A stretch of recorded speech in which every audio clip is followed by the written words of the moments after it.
Very good. All right, welcome everyone to the Madison DX Club meeting on July 14th, 2026. Our guest speaker this evening is Chris Chapman, VK3QB from Australia, outskirts of Melbourne. I'm sure he'll pronounce his city better than I can. And um, I'm very delighted that he's here along with one of his team members to talk about their DXpedition to Lord Howe Island. What a beautiful place to go. I'm jealous, and I'm very curious to see and hear about all the fun stuff that they did down there. Chris is a friend of mine. We know each other from CW Ops, the CW Operators Club.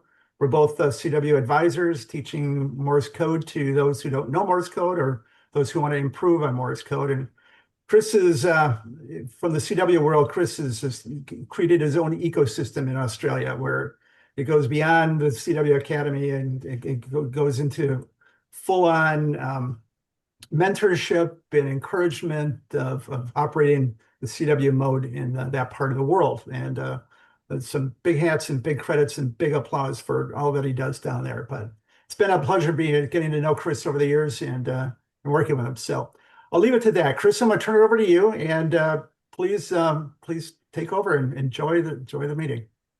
Terrific. Thanks, Dick, and thanks for the kind introduction. Welcome to everyone, and thanks for inviting me to come along from a chilly Melbourne, or about 100 kilometres southeast of Melbourne. It's about 7 degrees Celsius outside, so we're pretty much in our midwinter down here. All right, just to confirm, I've shared the screen and you're all seeing the full screen of the presentation, are you, Dick? Yes. Great. Okay, now I'm quite happy to take questions as I go, or if you want to leave them to the end, we can do that. I don't mind either way. I see we also have Matt, K0BBC, who's joined us. So hiya, Matt, and Alan, VK6CQ, who was another team member joining us at Lord Howe Island. All right, well, I'll work through this, and please, if you have any questions as I go, just yell out, or if you want something explained in more detail, let me know. All right, as Dick has already introduced me, we met via our association CW Ops and teaching Morse code, and it's something I'm very passionate about and very pleased to be able to promote it down in this part of the world. All these presentations start with a little bit of an intro. First licensed in 1984, where my school teacher asked me to write a logging program for a local contest, which I did on a VIC-20. And looking around the screen here, I'd say most of you guys can remember the VIC-20. And he then insisted that I come along and keep the log for him. And 24 hours sitting alongside an FT101E drew me in. So he mentored me for the next few months, and I got my novice license later that year. The dits and the dars and Morse code fascinated me from day one, as did the concept of going on a DXpedition. I'm sure you can all appreciate we've read stories, we've seen videos, and certainly for me, going to a remote island and having lots of pile-ups and lots of fun and challenges was something that really appealed to me, and it was a dream. And I'm very happy to say that that dream has come true many times over. This year was my 20th trip to various, mostly South Pacific islands, with a couple of exceptions out into the Indian Ocean. I won't go through all of those there, but you can see that Norfolk Island is a bit of a favourite. I think I've been there about 8 or 9 times now. All right, moving along, our team has been a mixed bag over the years. We've never really had an official name or an official banner. We've largely been self-funded, which gives us a lot of independence. Members have come and gone over the 17 years, but Luke VK3HJ, who some of you may know, a very, very successful DXer, and arguably probably has one of the best HF stations here in VK. We met in 2009 on Lord Howe Island, and since then we've been going on DXpeditions together and taking various people with us. All right. From very early on, we wanted to create our own style of DXpeditioning. And one of the things we learnt very early on was how important planning is. So we sort of developed a philosophy. It's a little bit tongue-in-cheek.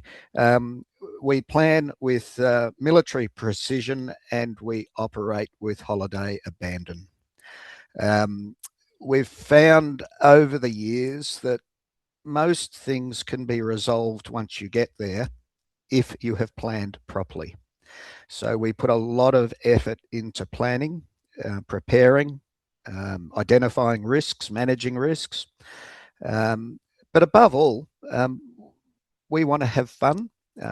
We want to obviously work as many stations as we can. And of course, chase our own goals, which usually we want to get DXCC for our trips as quickly as we can. The other thing that we like to do is always invite newcomers.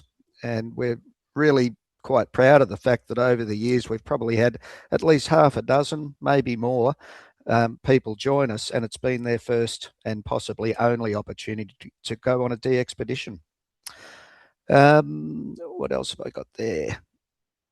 We've also learned over the years the value in having a repeatable process, both in terms of the procedures we follow and also the equipment we use. So that's something that's developed over the years that I'll go into in a little bit more detail. When I was putting this together and chatting with Dick, he sort of asked me to focus what it's like on our side of the DXpedition, both planning and operating. So I've tried to do that. All right, not surprisingly, there's quite a timeline involved in pulling together a DXpedition and working out how to get there. Lord Howe Island is probably still what you'd broadly describe as a holiday DXpedition. There's regular commercial flights going there, I think 5 days a week from mainland Australia, Brisbane and Sydney. It's about a 1.5 to 2 hour flight.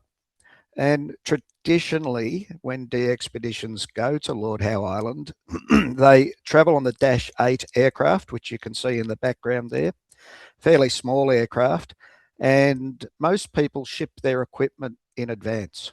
And that's a little bit of a logistical, I wouldn't say nightmare, but it's certainly a project unto itself. You need to get all the equipment to Port Macquarie, which is midway between Sydney and Brisbane on the east coast. And you need to get it there 2 months in advance because the weather can be unpredictable and it can be easy for the barge to miss your planned arrival date.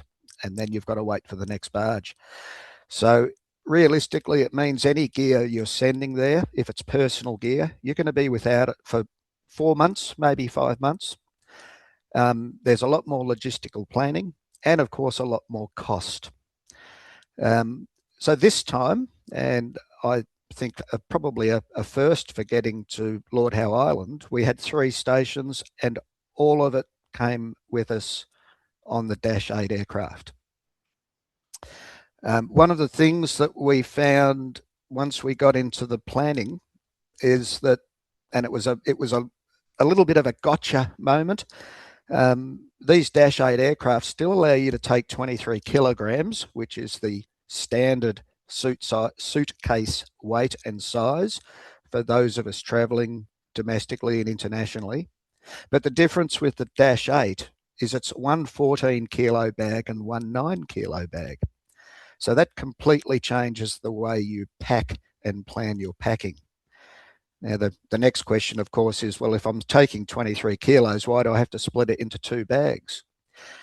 It's largely dependent on the airline's decision when they fly. If the weather is a little bit dodgy or not looking good, they will offload the 9 kilo bags and take them on the next flight.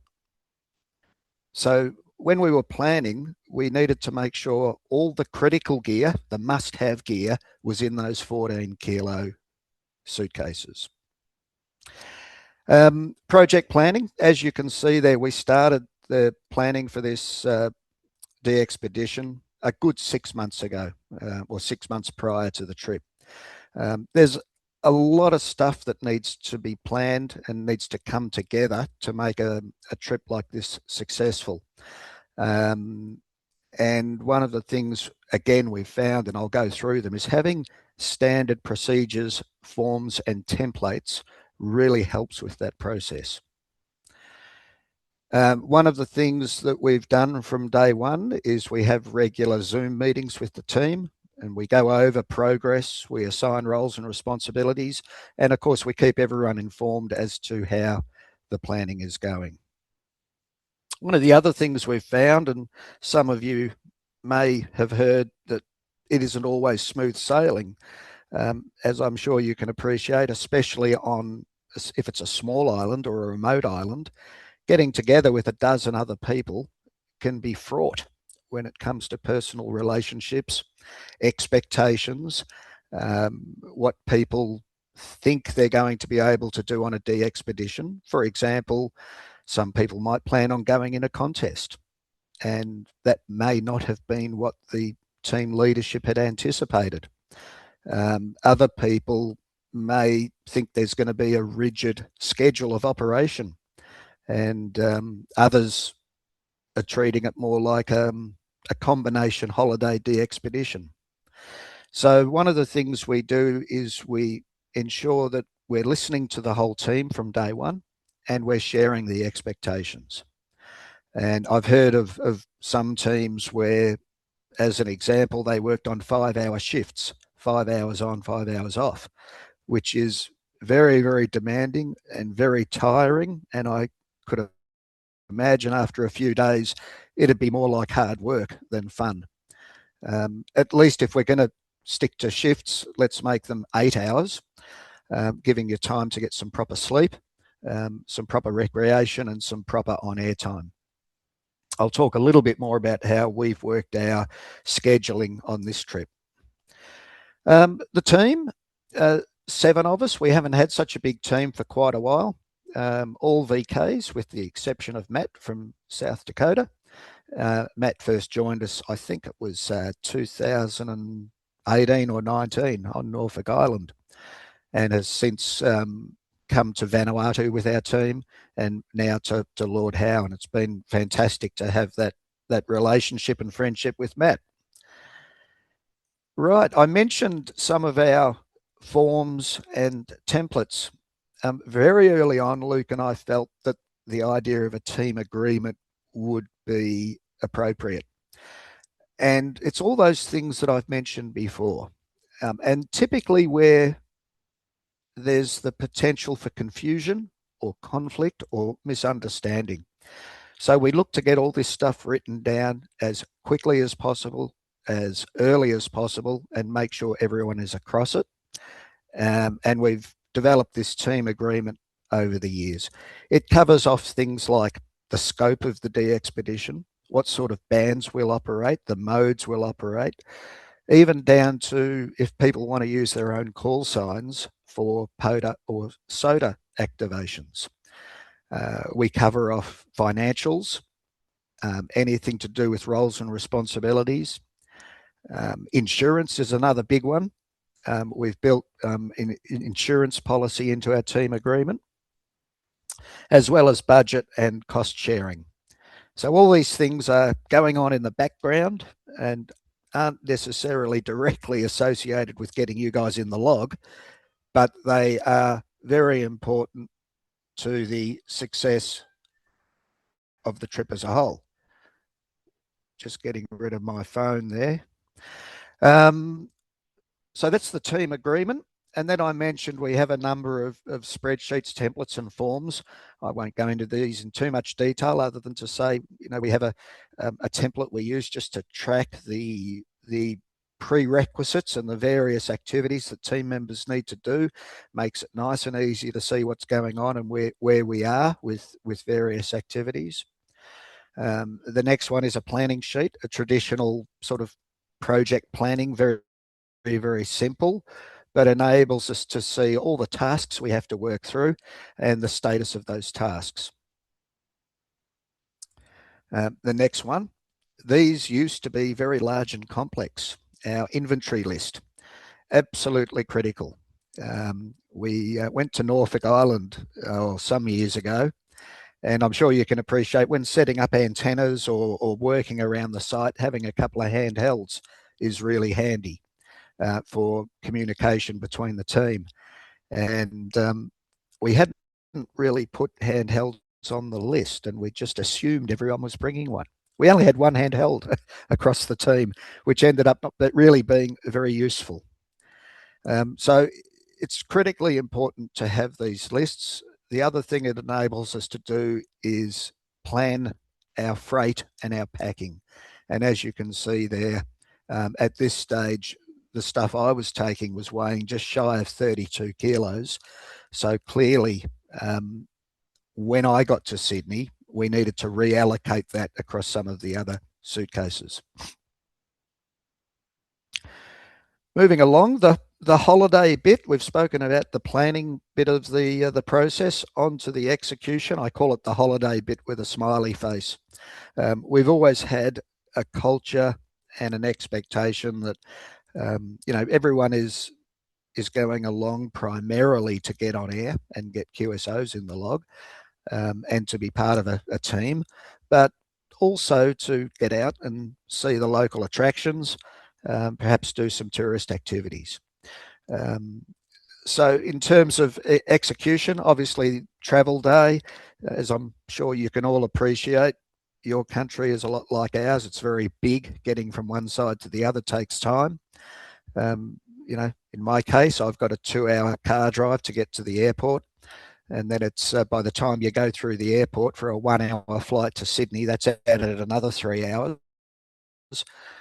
Transferring at Sydney, getting out to Lord Howe Island. It's a 12-hour day, but everyone's very keyed up, very excited. We'd pre-planned how we were going to be most efficient when we touched down. So we had 2 teams, an inside team and an outside team. The inside team, obviously, getting all the gear set up, computers plugged in, configured, all that stuff. And the outside team focused on getting the antennas up in the air. And I'll talk a little bit more about antennas. What else have I got there? We'll talk a little bit more about the conditions and tear down as we move through these slides. All right.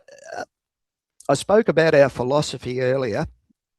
We've always had a keep it simple, stupid philosophy. In the early days, we used to take beams with us, rotators, and then we'd get on site and need to find masts and all the associated stuff that goes along with getting a beam up in the air on a DXpedition. At least in our experience, we found for the types of locations we were going to, which aren't in the top 20 or 30, they're typically somewhere between 50 and 100.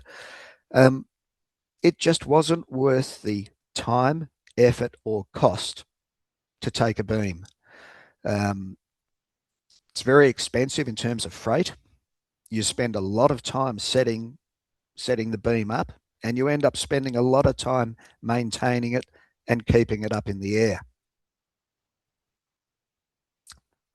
So we've found that by keeping things very simple with verticals and doublets, we've got good frequency agility. The verticals give us a good low angle of radiation, good efficiency. Very, very easy to get these antennas up in the air. Very easy to keep them up in the air and operating. So when we do have problems with the antennas, we can recover very, very quickly. The other thing that we tend to do is, depending on the time of year and sunspot cycle, we will include or exclude certain bands. So as you will have seen if you were following us, we weren't going to do any 160, and we certainly didn't take anything for 6 meters. And 80 meters was going to be an on-the-fly decision when we got there. And I'll talk a little bit more about some of those things as we move through. All right, here we are on site. Now, one of the things of going to these islands more than once is we know the location. We know the accommodation. We know the landscape outside. We know the geography. Here at this particular resort where we stayed, we've been there twice before, and there is a commercial tower about 30, 40 metres away from the resort in an empty field next door. You can see it there.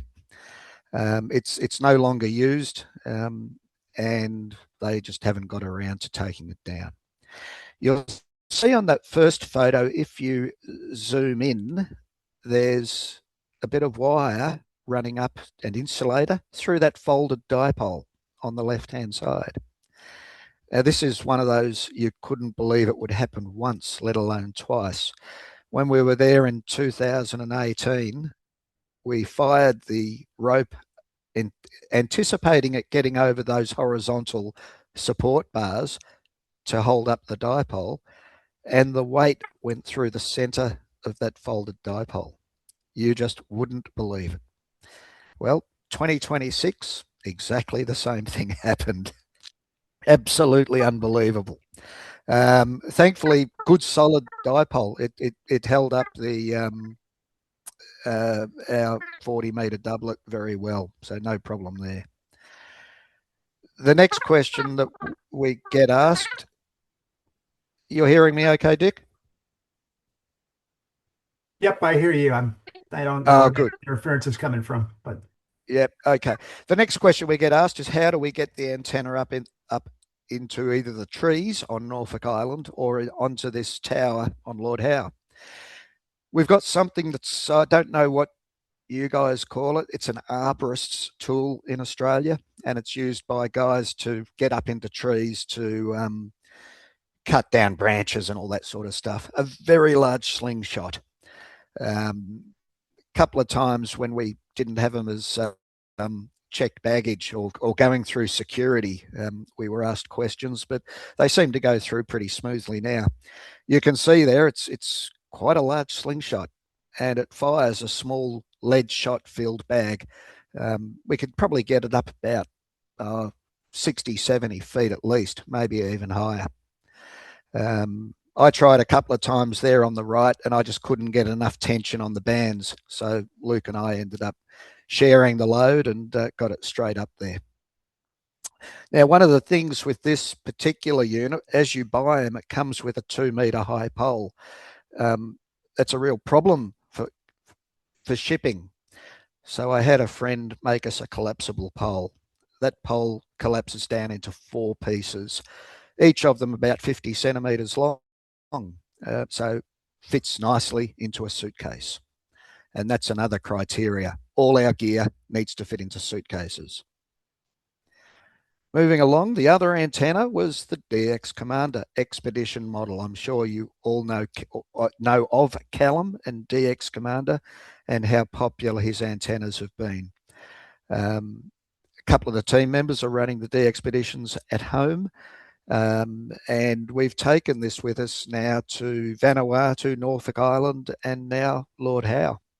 The great thing with the Expedition model is it collapses down to 65 centimeters.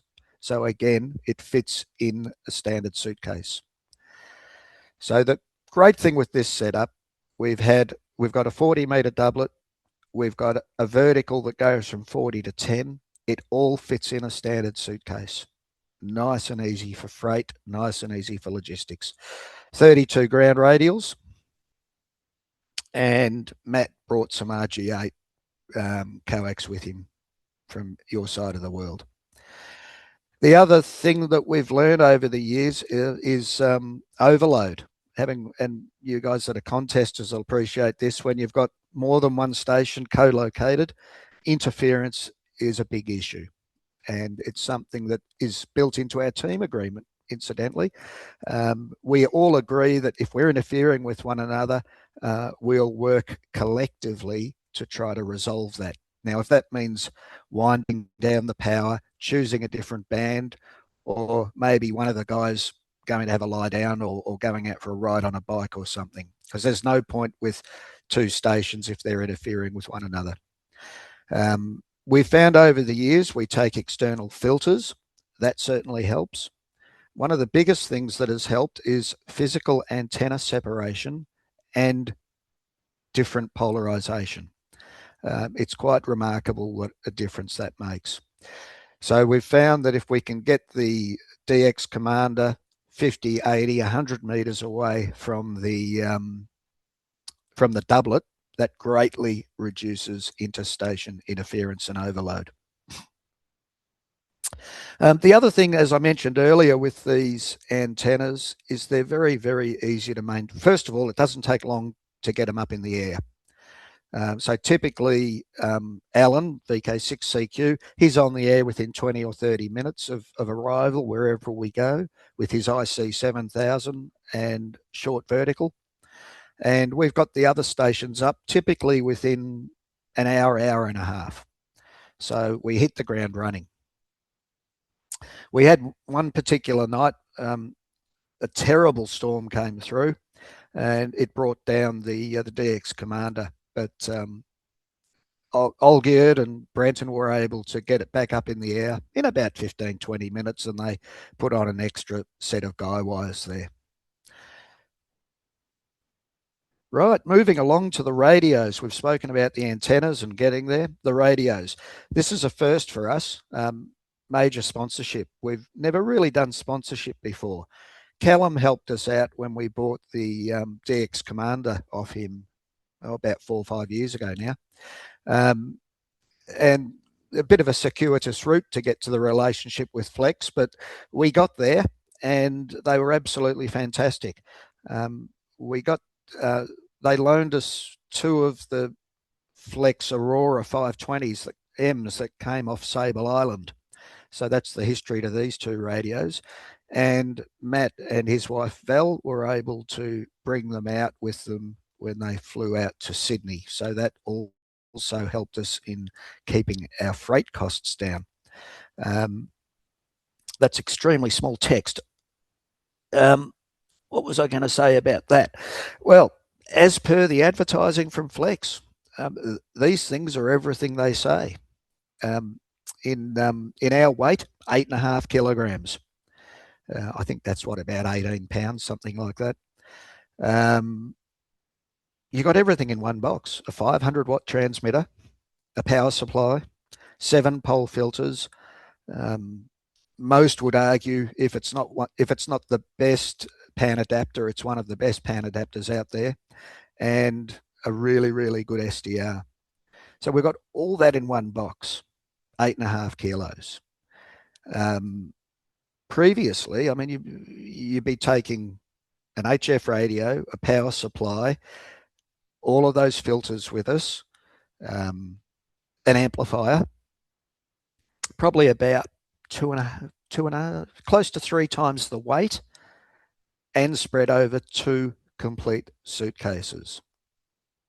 Now, the other thing I mentioned earlier about these Dash 8 aircraft, the heavy case is limited to 14 kilograms.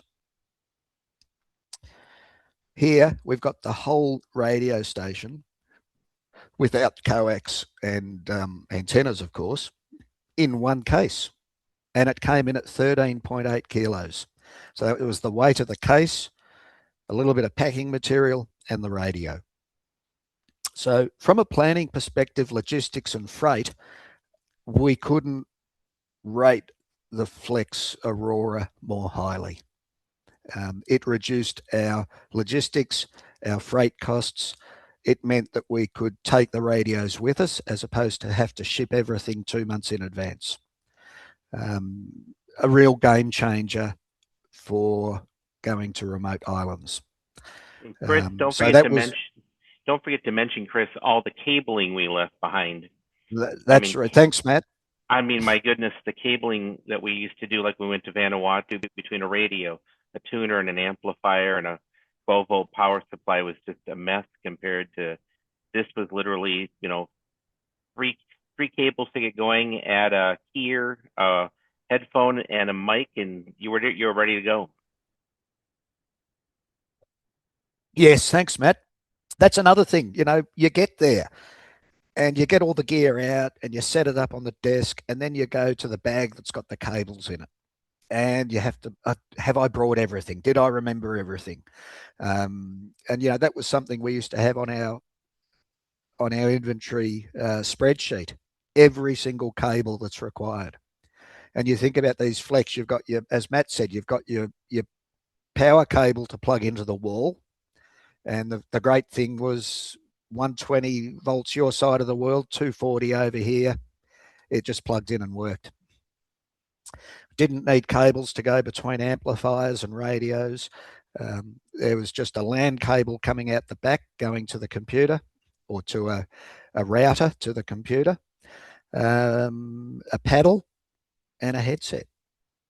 And then, of course, the antenna. So it greatly reduced the volume of cabling we had to take and the simplicity of setting up. And of course, a tidy workplace is a good workplace. So it just meant that the desk, instead of having this spaghetti of cables hanging out the back, there's only, I think that was about 4 cables. So thanks, Matt, for raising that. All right, so how did these auroras perform in the field? Typically, we take, I suppose, what you'd call garden variety HF radios, ICOMs. Probably the best radio we've taken is a K4D, which many would argue is, if not one of the best CW radios, close to the best CW radio. Certainly the Aircraft fans would sort of put that alongside the heritage of the K3s. I've got a K4 at home and was sort of using that as my comparison. Well, certainly from the usability, the flex was fantastic. I'm a knobs and dials kind of guy, and there were sufficient knobs and dials on the front of these M model radios that I felt I wasn't giving anything away having to use a mouse. The touch screen was great, 8 inches, a lot of real estate there. What else have I got? The RFI rejection was fantastic. As I've already said, it was quick to set up, relatively quick learning curve. Anyone that's either got something like a K4, an IC7610, anything that integrates with your computer, most of the stuff, after an hour of playing around with the radio, you got the hang of it. I don't think I really spent much time reading the manual, but since I got home, I certainly have. The filtering, some of you may have seen the video where Matt was on sideband, and what they've done with the filtering for sideband is really quite remarkable. It pulled out signals that otherwise you just would not hear. CW, it was also really, really good. Subjectively difficult to rate it against the K4, but I'd say it'd be a very close competition between the Aircraft and the Flex for CW. Full integration to the computer made everything very, very easy for FT8. So both setting it up and operating it was really quite seamless. As I've already said, the filtering was great. It didn't heat up, even under the high duty cycle of FT8. There were no overheating problems, nothing at all. So from that perspective, operating it was again everything that you read in the brochure.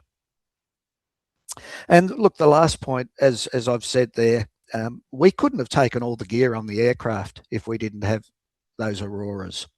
We would have to have sent some stuff via the boat.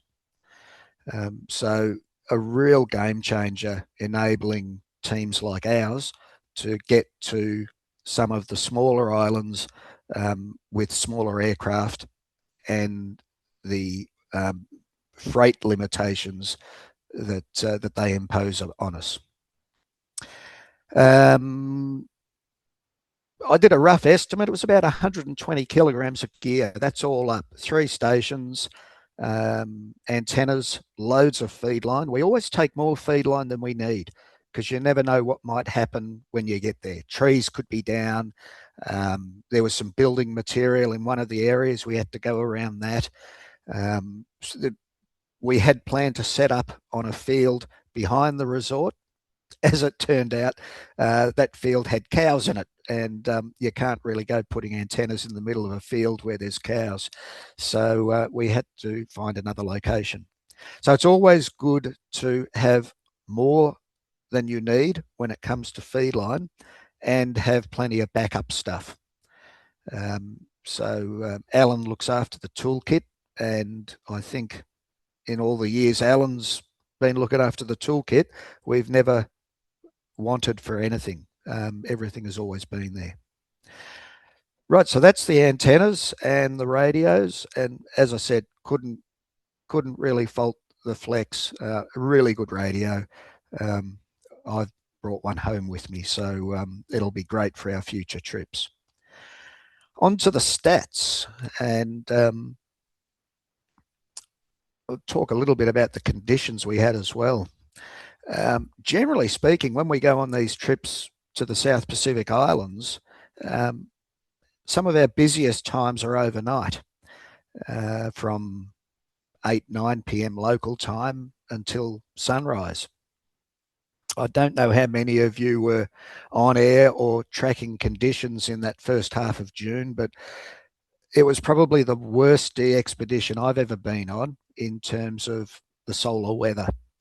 And we talk about that, I think, on the next slide, but there's the numbers, just shy of 25,000 QSOs over 12 days.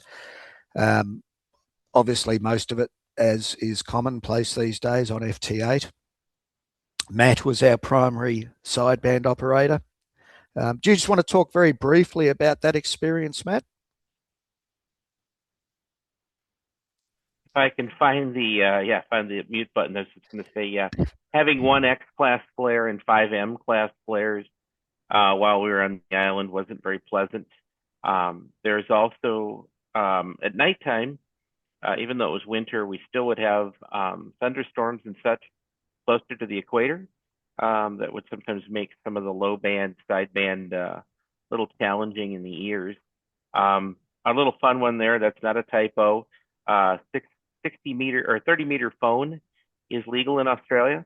So it was fun to talk to a couple of locals in, I think, like Fiji and maybe Indonesia, along with Australia. So, but you know, like you had mentioned before, the filtering was really good for adjacent channel interference, and there are some of the advanced speech filters that I was able to use to pull out some of the weak stations that was unique to the Aurora that I hadn't worked with before. Thanks, mate. Thanks.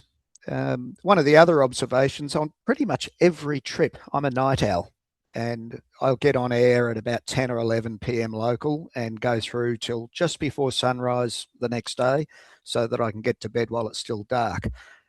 Now, usually on every trip, I'll get, more often than not, a good 6-hour run on 15 or 17 meters overnight and put 700-800 CW QSOs in the log. We didn't get one of those runs on this trip. Conditions were really, really poor. Early mornings for us from an hour after sunrise until lunchtime, generally speaking, are pretty quiet. It was like a ghost town this time. All the usual openings that you would expect were either very, very depressed or simply weren't there.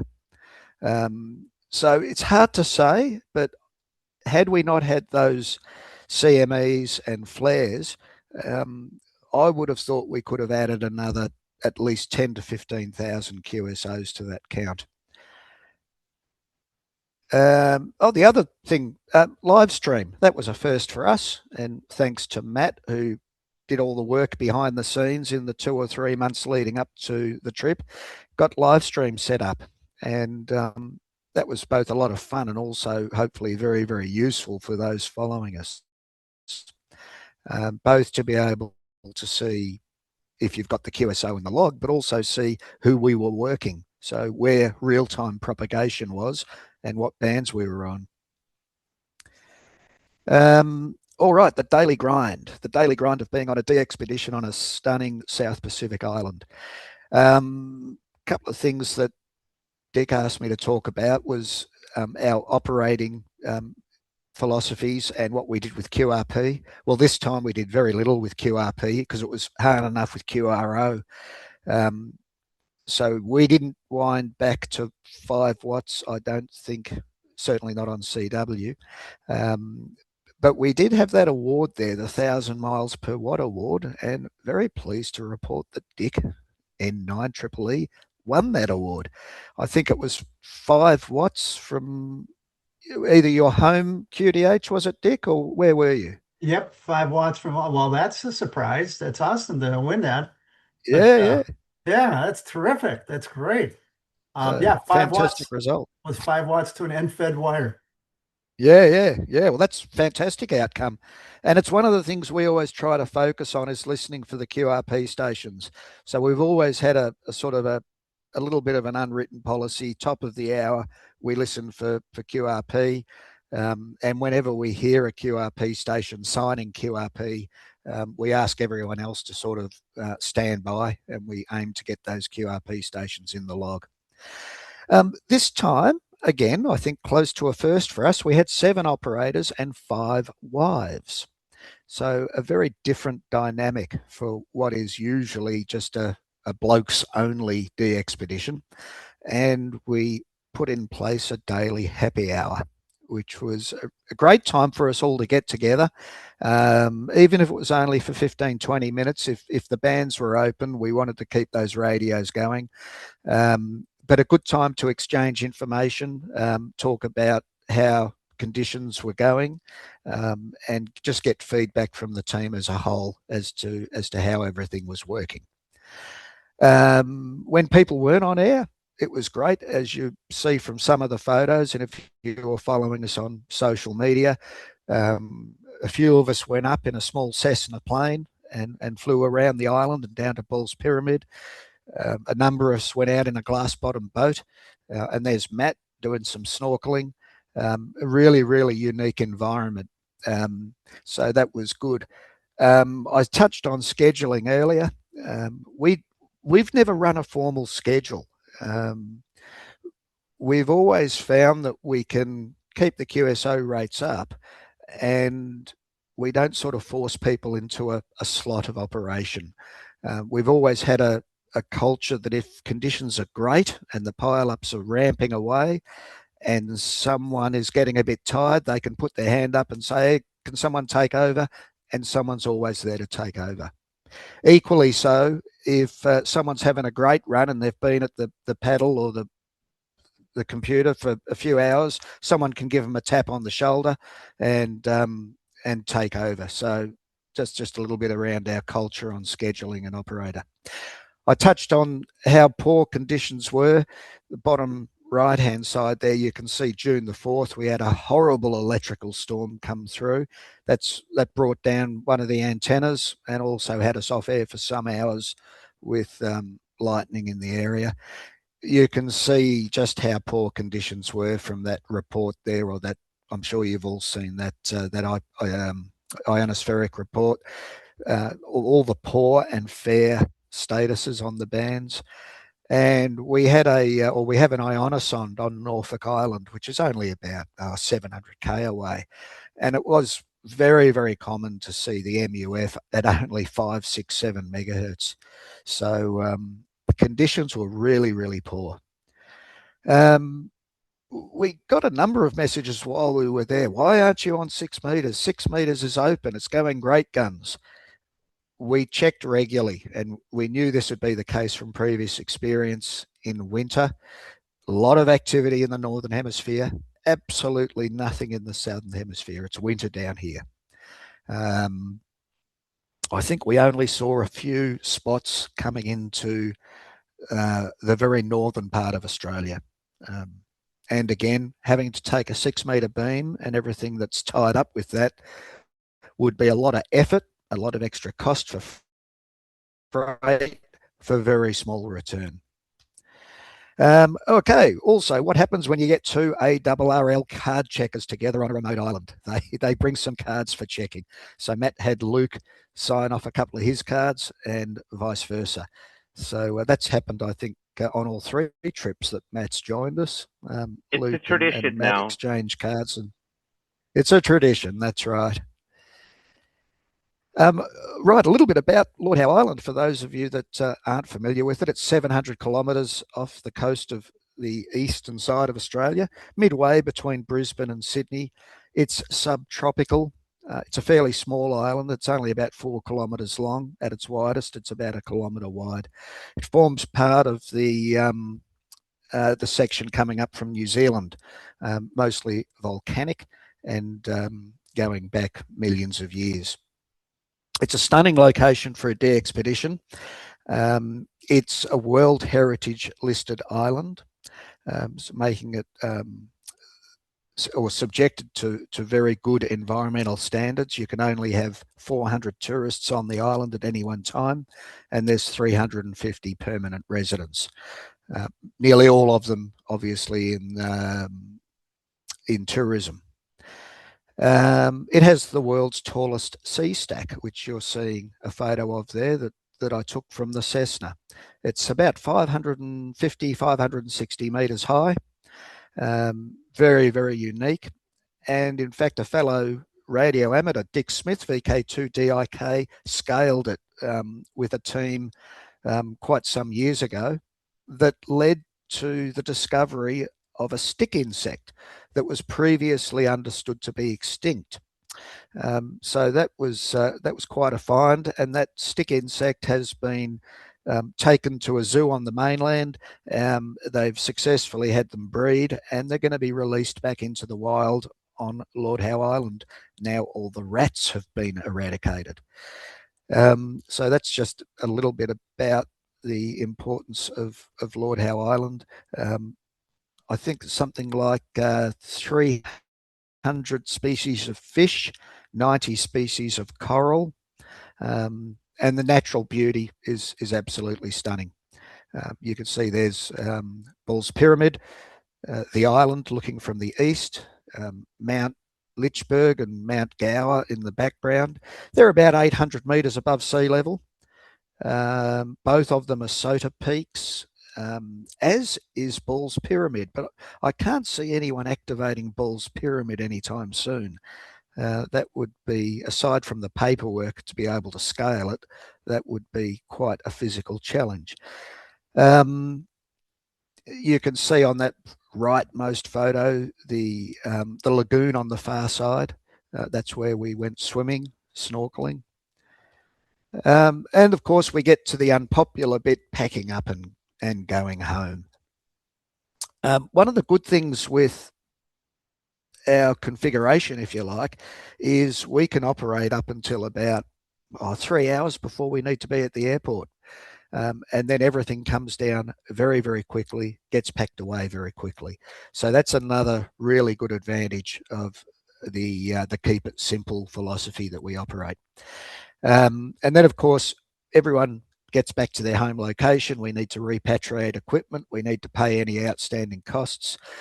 We need to settle accounts.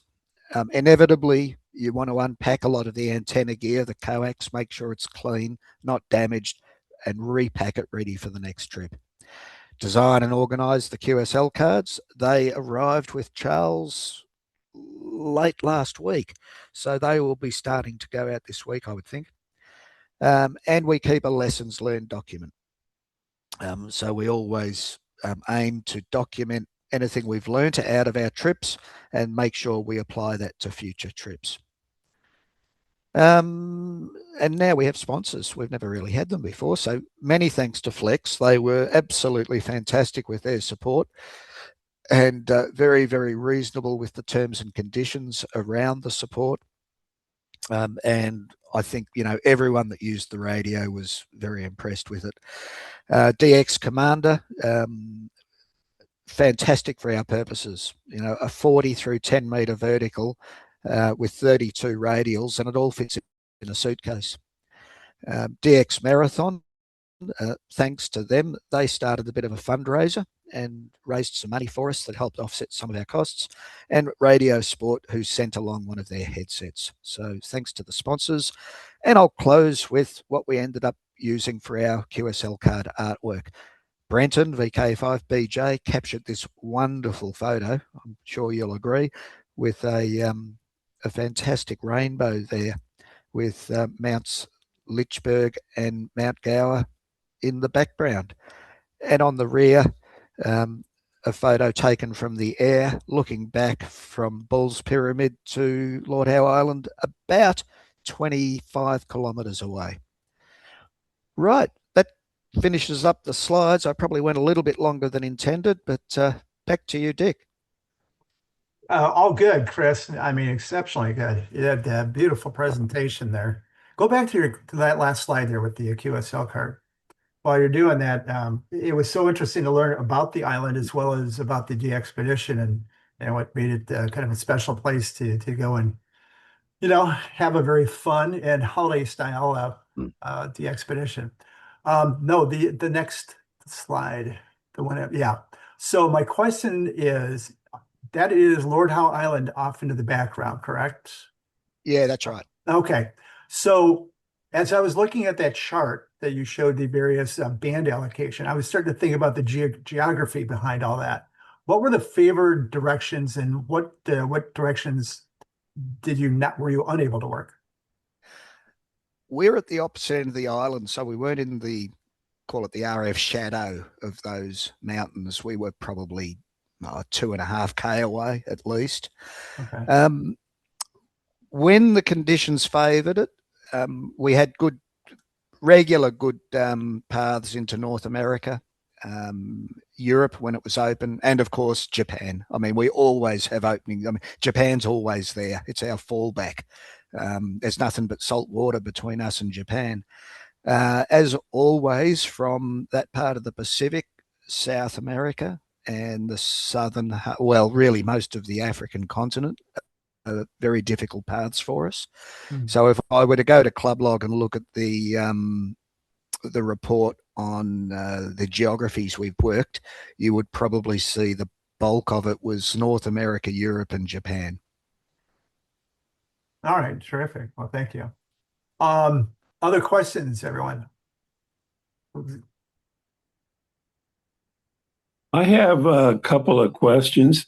I've been to Lord Howe back in the late 90s, 1990s. And we stayed at a resort that was high on a hill. I think it was just one of two that were high. And it was run by Max and Julie. I just wonder if they just happen to still be there. Possibly. We stayed at the Beachcomber Resort, which was high on the hill. Our first trip there, we were at the Blue Lagoon, which was right down near the lagoon, almost at sea level. But no, the name Max and Julie doesn't ring a bell. Okay. All righty.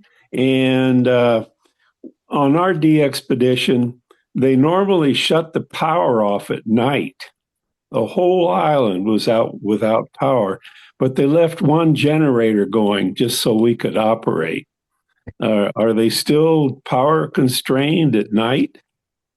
No, those years are behind us. They've got a very large solar farm, and they've been progressively installing batteries, and they're really, really quite proud of the fact they've reduced diesel usage by about 60 to 70%. So, you know, it's a great example of where the new technology is reducing cost, reducing footprint, and of course, they now just run 724 power. So that we didn't have that challenge, which was great. Okay. And Norfolk Island is the same now. Pretty much every house has solar panels on it. They have a large community battery, and a lot of the houses have batteries. So those days of, the generator being turned off overnight or having a power outage because something happened with the generator are largely behind with a lot of these smaller islands now. Okay. Is Nick Hacko still living there on Norfolk Island? Yeah, Nick's still there on Norfolk. I think he's splitting his time between Sydney and Norfolk, and you can generally tell where he is because all of a sudden VK9DX pops up everywhere. And we generally catch up with him when we're on Norfolk Island as well. Yeah. Okay. Okay. Our Yeah, call sign when we go there is VK9NT when we're on Norfolk Island. Oh, okay. And I didn't mention, I should just touch on it. I'm sure you all expected Lord Howe Island to be a VK9 as it used to be. When our regulator, in their wisdom, they're all policy wonks now, updated our license conditions in 2023, they changed Lord Howe Island from a VK9 designation to a VK2 because it's not regarded as an external entity. So therefore, even though it's an external entity to us in the ham radio world, it's now a VK2 call sign. Oh, okay. Yeah, we were VK9LX on Lord Howe. And Nick was the organizer of the DXpedition. And there were just about 5 or 6 of us there, something like that. Interesting trip. Yeah. A lot of fun. Yeah. Yeah. Look, they are a lot of fun and a great opportunity to, meet people and build long-term friendships as well. Mm-hmm. Chris, a question regarding the Flex radios, if I could. I just want a clarification that with careful antenna placement, you were able to run FT8 and CW and phone on the same band with those Flexes. We did CW and FT8 on the same band, not sideband. Well, so we had, FT8 going. It was either on the stock standard frequency, or we'd gone up or down 3 or 4 kilohertz, so somewhere around 7070. And CW, we were mostly operating between 7015 and 7025, and it was quite amazing. If you opened up the width of the pan adapter, you could see the FT8 signal booming away. Didn't hear a thing in the headphones. And that's a first for us. Even with external filters on previous DXpeditions, we regularly had FT8 breakthrough, such that we wouldn't operate on the same band. FT8 always had its own band. So that was a really, really pleasant surprise. It really was. Do you think had conditions been better and you would have run more phone, that you could have done all 3 modes on the same band? Well, I don't see why not. If you got phone up, well into 7150 or something like that, enough frequency separation, because we were only, 40 kilohertz below FT8. I wouldn't want to have been 10 or 15 kilohertz away. That probably would have had some breakthrough, but being 40 kilohertz away, didn't hear a thing. I think Luke and I ran, because I ran mostly phone, tried to run it up in the general portion, US general portion of the band. And I feel like Luke was running CW and I was running phone on both 20 and 40. I think we tried it on 15. I feel like we were hearing each other on 15, but again, your mileage is going to vary because, again, of where your antenna placements, I think too, like Chris alluded to, the further we got those antennas apart, I think we elated that even further, and then, like say, the radio did the rest. Were you attempting to use different polarization then when they were that close together? Yeah, because the DX Commander was running vertical, and then we had the doublet running horizontal. So then that gave us, I don't know how many dB, of attenuation being different polarization.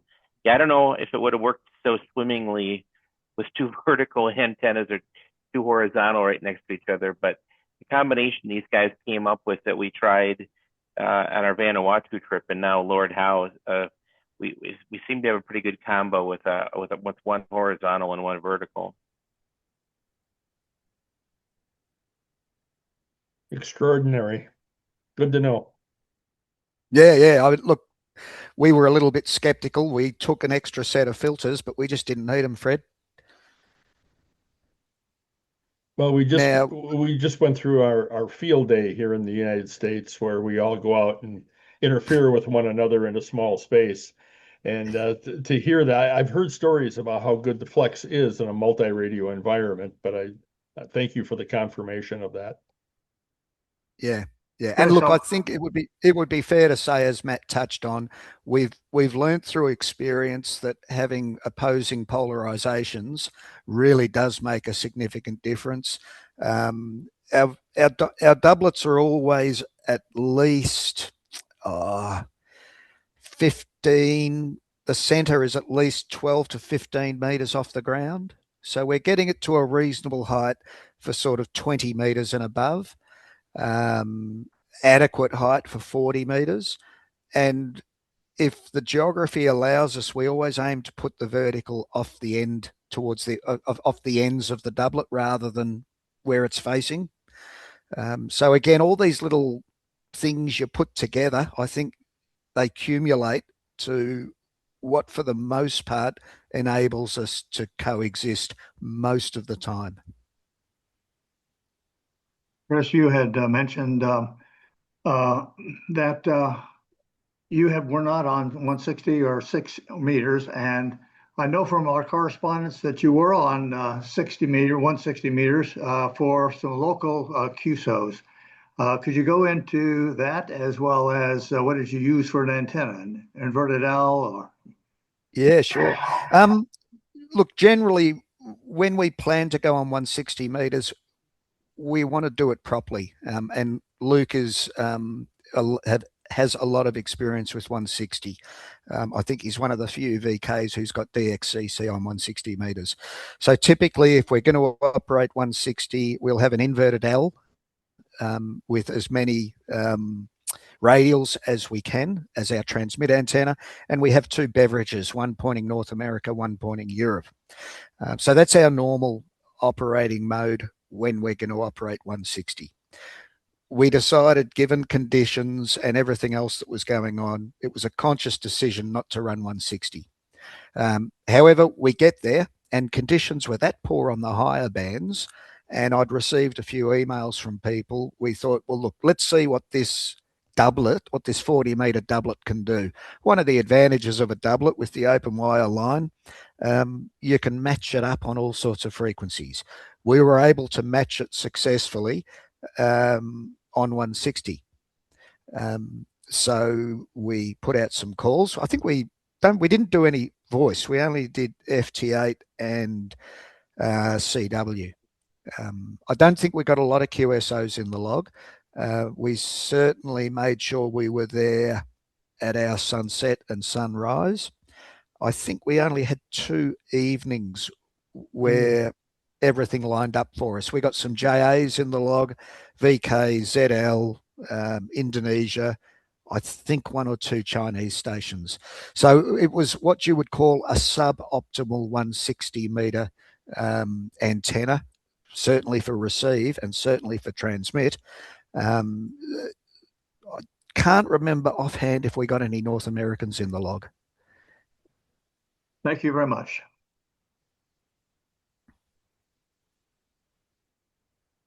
All right, any other questions out there? Yeah, if no one else is going to jump in, I don't want to monopolize, but I have another question regarding spare equipment. And since I become a ham, I've had an extraordinary number of computer problems that I never had in all my years of being a computer aficionado, if you want to call it that. And I just had another one during our field day where I had another computer just totally fail. How do you handle your spare equipment list, given the constraints of what you have to pack and haul on a small airplane? Yeah. Well, everything somewhat obviously are laptops, and usually across the team, if there's only 3 or 4 of us, there's always 1 or 2 spare laptops that people bring for personal use, and we make sure they're configured as a fallback if required. I don't think we've ever had any problems with computers on any of our trips. They're pretty reliable these days. The radios, I don't think we've had any problems with radios. We had a power supply go puff once. We keep a big box about the size of a refrigerator on Norfolk Island, and it has a whole bunch of stuff in it, so we don't have to freight everything. It's got spare power supplies, all the antenna equipment we need, a backup antenna tuner. So we keep all that stuff on Norfolk Island all the time. But for a trip like Lord Howe, when we were doing our planning, we sort of looked at the risks associated with equipment, and you just make that decision based on the likelihood of something going wrong and what the options are to fall back. I just going to say, I had 2 purpose-built computers for each Aurora, and then I had my personal laptop that I viewed as the backup. To do the logging or the live streaming, I relied on a Raspberry Pi. I don't think a Raspberry Pi even weighs 1.5 pounds. It's a little bit bigger than maybe 2 packs of cigarettes. So that was one way I got rid of a laptop or a larger PC to do the live streaming. So certainly I'd be looking, toward things like those little Raspberry Pis as ways in the future to further lighten our load. Yeah, thanks, Matt. Good points. And that was the first time as a team we've run live streams. So a fantastic effort from Matt to get it all pulled together and then set it up. And it just ran in the background. And it was good. If you were sitting at the radio that had the big screen beside it, you could see what the other 2 stations were doing real time. Nice. All right, I got a final question here. It has nothing to do with equipment. It has to do with operational style. And that is, how do you manage pileups? Or do you increment? Are you, say, in the CW portion of the band? Are you going up in increments to try to spread it out? Are you randomly shooting through, or what is your style? And the second part of that question is everybody adapted the same style on your team? Broadly speaking, I think we, certainly for CW, we probably use more or less the same method. What I do as a pile up grows, I'll make a judgment call as I'm going. I always like to keep the pile up as tight as possible, between 1 and 3 kilohertz up. If it starts to get unruly, you might need to let it go out to 5. But I would, unless it was way out of control, I'd never have a pile up going 10 kcs up. So that would be the first part of that answer, Dick. It's a little bit of an it depends, but to start with, I'll look for the big stations that are filling my earphones, get them out the way good and quickly, because they're going to interfere with everyone else. They don't mean to. It's just that they're the strongest signal in my bandpass. I generally start with a bandpass of 200-300 hertz and then start to narrow it as I need to. If things get particularly messy, I'll look for the guys at either end of the pile up. But what I'm looking to do, if I can, is within that 1 to 2 kilohertz, I'm looking to work a guy and then be listening for the next strongest signal just a little bit up. And then I'll quickly jump on him and get him. And then ideally, you'll get someone come in, maybe tail ending or on your next call, just a little bit up. So just inside your bandpass. And it's really, really satisfying when you get a run and you're working, 4, maybe even 5 QSOs a minute. Inevitably, it doesn't last very long because someone will come along and ruin it for everybody. But look, I think as a general rule, if I think over the sort of 5, 6, 7 hour sessions I'll have in front of the radio on CW, that's generally how I would manage a pile up. I'm pretty disciplined. Every hour, I like to take a 5-minute break. So typically about 55 minutes past the hour, I'll announce that I'm taking a 5-minute break. And it probably won't be a surprise to you. I come back to the radio as soon as the second hand clicks over to 5 minutes. A JA calls me. And of course, we've got all the different, cultural idiosyncrasies that go along with pileups. The JAs are renowned for being very disciplined and listening to the operator, almost to the extent you could say they line up in an orderly row. So you can get some great runs with JAs, and we certainly have on 6 meters. Generally speaking, North America is good at listening to operator instructions. It's probably common knowledge, I'm not talking out of school, that getting the Europeans to listen to operator instructions is a little bit more challenging. And, then you'll sort of come down and say, well, that guy is not listening to my instructions and he's stomping on everyone else. Do I work him and get rid of that enormous signal that's interfering with everybody? Or do I stick to my guns so that the pile-up understand that I'm being fair and consistent in my operating style? So there's a little bit of you adapt as you go. I like to try to be consistent, Dick, and that way the pile-up knows that, if I've been working JAs for half an hour, and I say, rightio, I've heard a South American station, SA only, all the JAs will go quiet. And for the most part, the North Americans will go quiet. And then I might get, I don't know, half a dozen or 12 South Americans in the log. That dries up. And then I might call for North America. And then if there's not much there, then I just put out a general CQ. And of course, Japan descends upon me. Awesome. So as much as you'd like to ignore that rude guy that is stomping on anybody else, do you work him to get him out of the way and shut him up? It's a bit of it depends, Fred. We had one fellow, a VK, who was completely ignoring operator instructions this time. And again, it's probably not unique to the Flex. Probably most modern radios. I just tightened up my filter and kept working the Europeans. It was we hadn't had a good opening to Europe for quite a while. And they were, S3, S4, readability 3, readability 4. So I wanted to get as many of them in the log as I could. And this VK fellow was coming in 20 over 9. And I said, Europe only.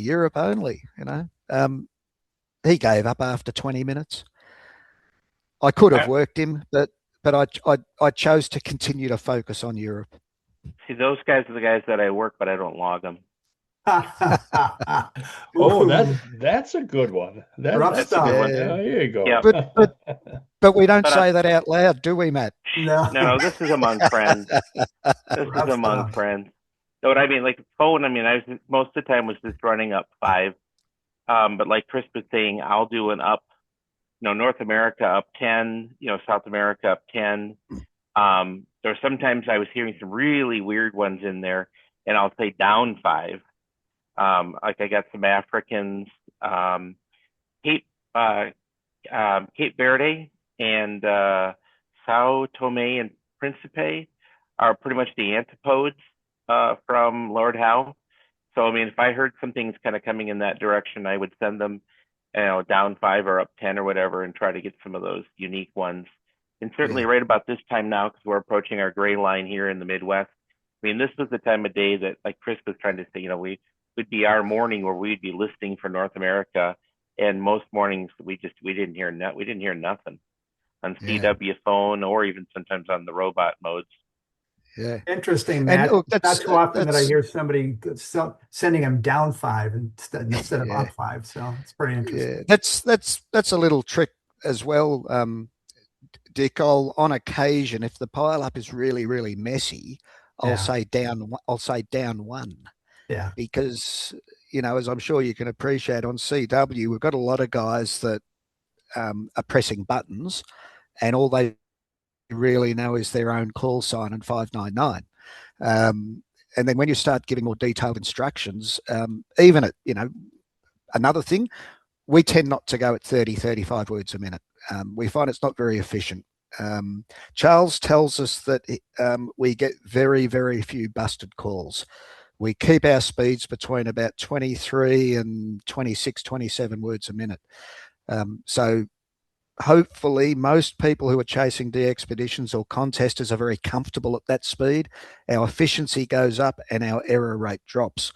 So on occasion, I will say down one. The other thing I might do if it's real messy and it's between 1 and 2 kilohertz, I'll say up 3.